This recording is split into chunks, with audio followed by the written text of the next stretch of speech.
রাধে রাধে বন্ধুরা, সকাল সকাল জমিতে ধান দেখতে এসেছিলাম। তো দেখছি অনেকটা ধান পড়ে আছে। এই যে ধানের শীষগুলো কত সুন্দর বড় বড়। আর ইচ্ছে হলো যে ধানটা কুড়াই। ছোটোবেলা আগে আমি এগুলো ধান খুবই কুড়াতাম জমিতে এইভাবে। আর দেখে ছোটোবেলার কথাগুলো মনে পড়ছে, তাই আমি একটু ধানগুলো কুড়াচ্ছি।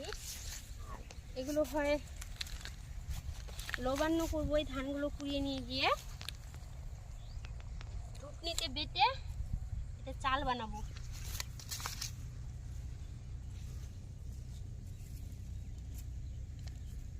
এই যে দেখো কত সুন্দর, এই যে খুবই ভালো লাগছে দেখতে। ধানগুলো পড়ে আছে সকাল সকাল শীতে।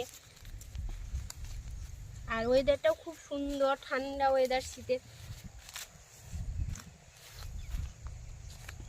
আমরা ধানের জমিতে ধান দেখতে এসেছিলাম যে ধানগুলো শুকিয়েছে কিনা। তো দেখছি অনেকটা ধান পড়ে আছে, তাই একটু ভাবলাম ধানগুলো কুড়িয়ে নিয়ে যাই।